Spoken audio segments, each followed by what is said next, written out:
So thank you for choosing to be with us today. Thank you for being part of this center. I know you have lots of choices, and I'm grateful for everyone who chose to be here with us today.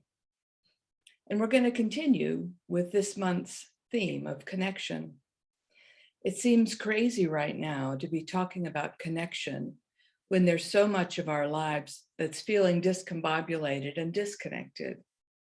And so many people are feeling off balance because the world of our experience, the world in front of our eyes, isn't behaving like they or we think it should. And yet, there couldn't be a more perfect time to remember that we're already, always intimately connected with, in, and as the divine, and with each other.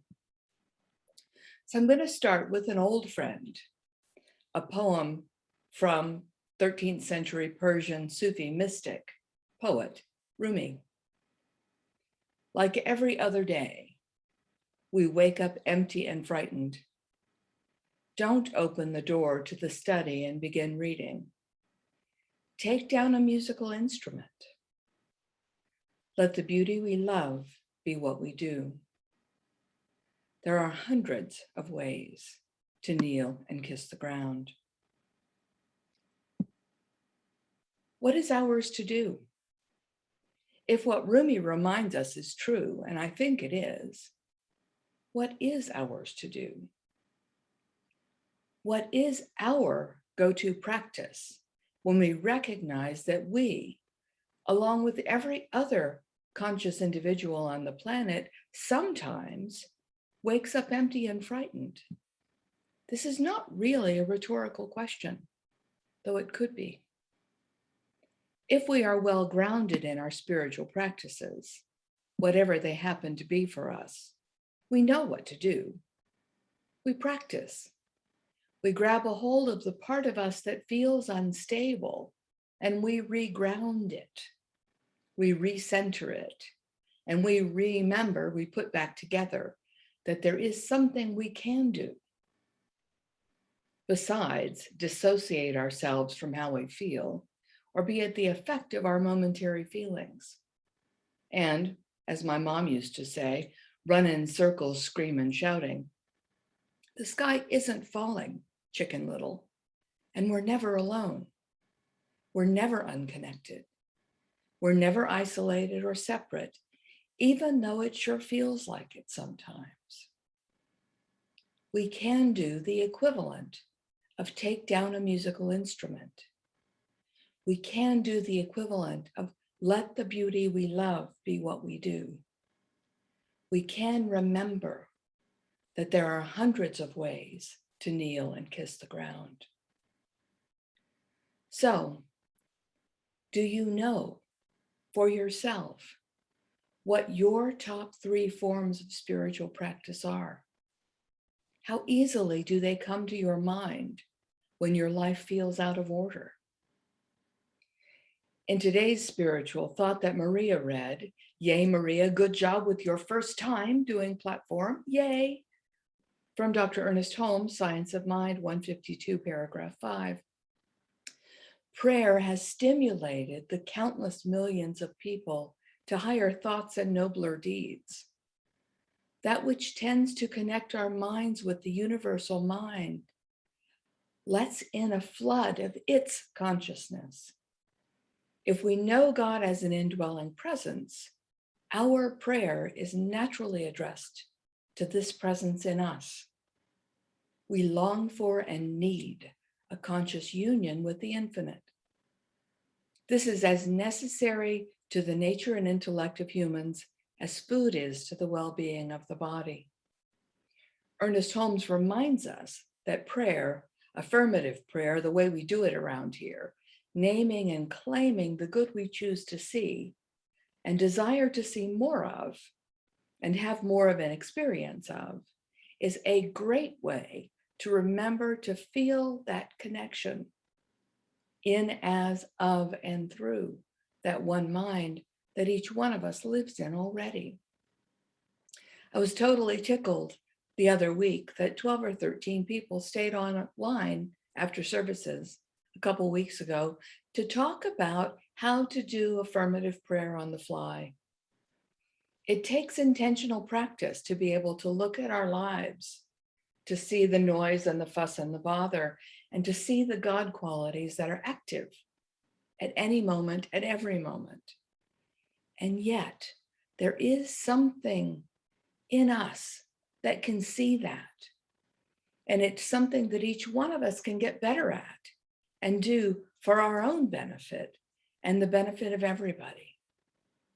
Not just for ourselves or our little family or our community, but all humanity and even for all of life. And I want to go back to today's affirmation that Maria shared too. How does our world change when we actually remember and know God as an indwelling presence? That's such an archaic word, right? Indwelling presence. Shut your eyes for a minute if you're comfortable and if it's safe for you to do that. Put your hand on your own heart. Feel what it feels like to pay attention to your own heart. Breathe into that feeling. What comes up for you? Are you comforted? Do you feel comforted? What is your experience of your heart? Is it sad? Is it happy? Is it lonely? Does it feel connected?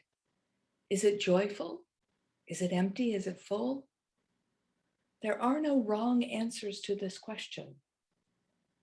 Whatever your heart feels like is true for you right this minute.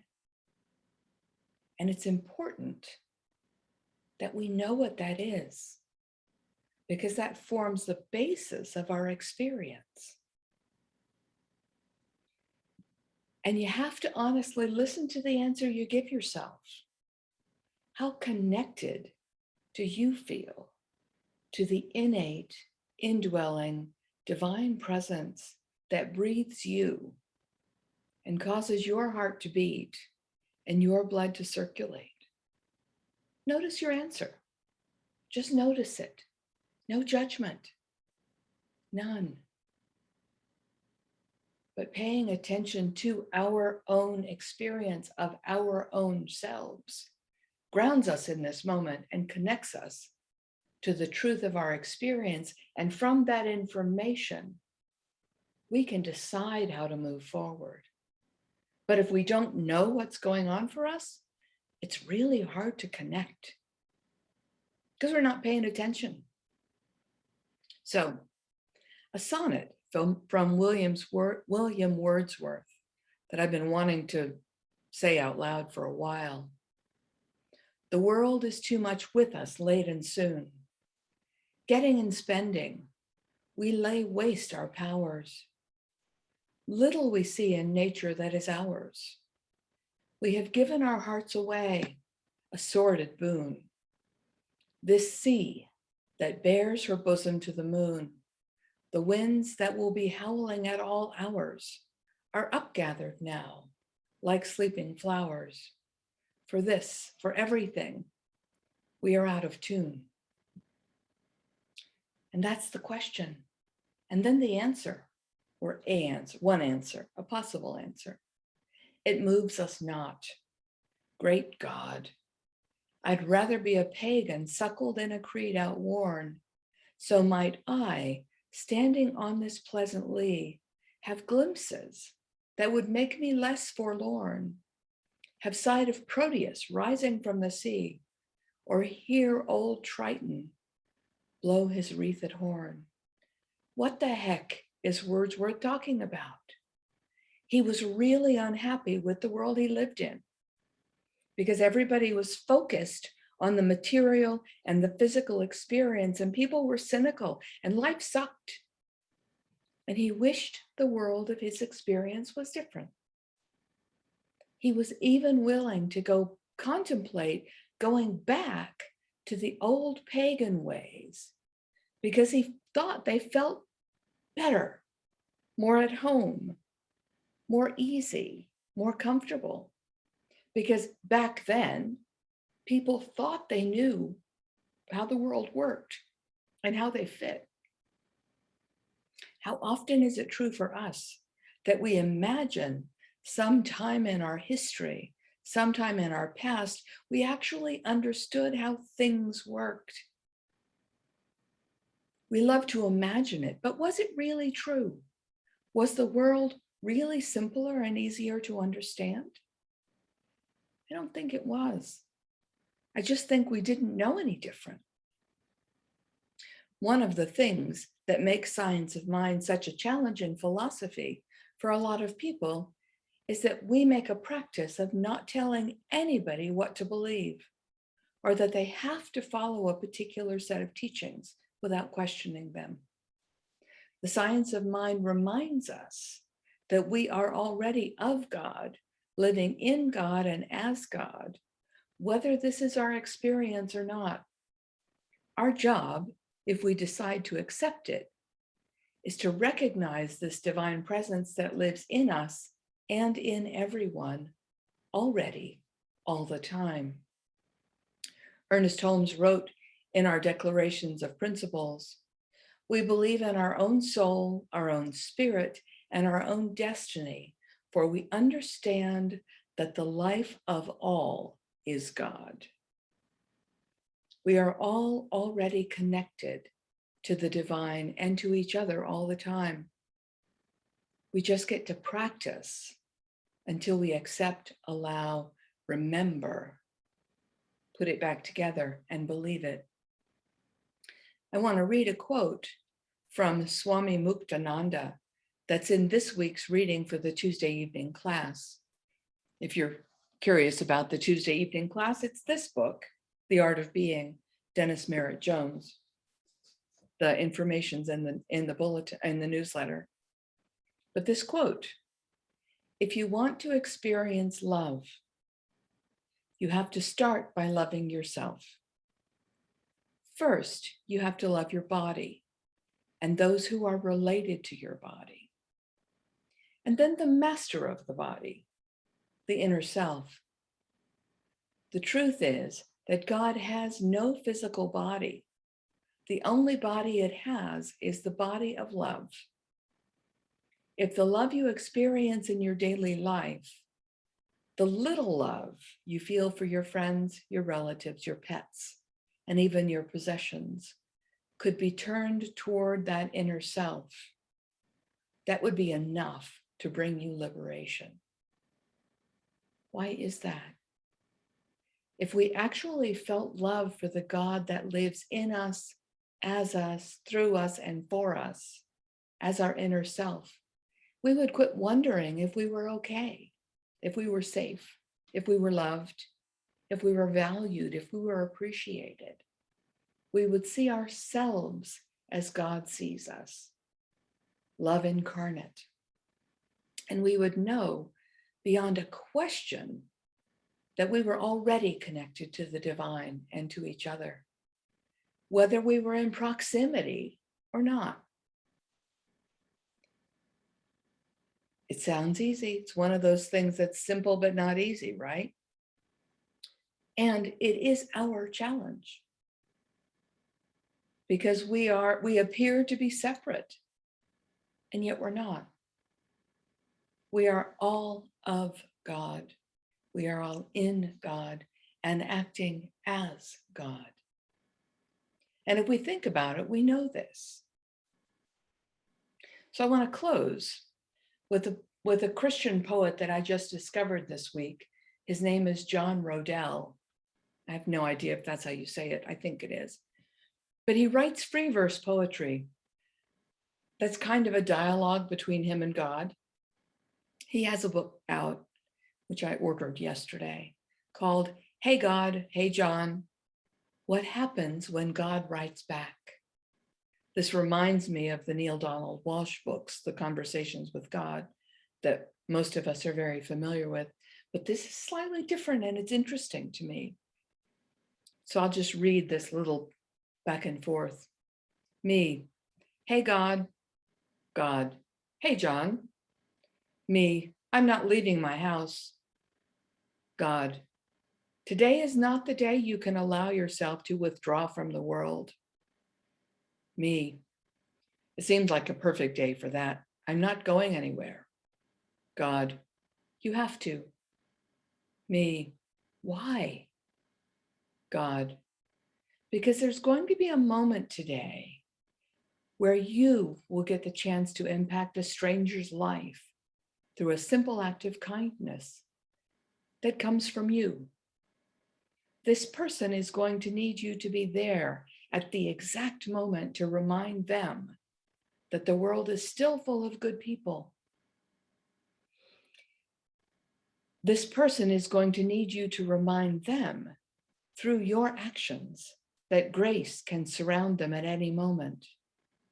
This person is going to need you to remind them that they can't give up or surrender to their darkest thoughts. By leaving your house and engaging the world, you are going to be given a chance to save the life of a person who is full of despair right now. Me. But I'm the one full of despair. I'm the one who needs to be reminded of all those good things. God, don't worry. I'm pushing a completely different person out of their door to show you a kindness today at the exact right time, right when you need it the most. If you stay home, you won't be there to rescue somebody or to be rescued yourself. Me. Wait. You mean I'm both the healer and the heartbroken? God. Yep. Me. Sounds complicated. I guess I better put some pants on. God. That'd be fantastic. It's written from a Christian perspective with a separate God, but this idea of we are always working for and with and as the divine and as ourselves and as each other is part of our reality when we choose to remember and re-engage and reenact that. Like Cerise said last week, remember you are a light in this world. Be that, do that, remember that. Bless yourself and bless us all. Thank you. So I want to roll straight into the prayer. So take a breath and gather yourself together from all the places you've sent it. And remember that you are that light, that divine that lives in us and through you also lives in us and through all, because there is only one. Divine love as me and also as everyone shows up in this world. And as I remember and know, I recognize that one mind, that one presence, that one heart, that one peace, that one love, that one joy that lives at my center, also lives at the center of everyone else. And each one, as they remember their connection to the divine itself, also knows by Indra's net, by that interconnectedness of life, each one already is connected to all other beings. That 6 degrees of separation is actually much closer. Each one is as connected as our breath. Each one is already connected through thought and act and belief and heartbeat and life itself.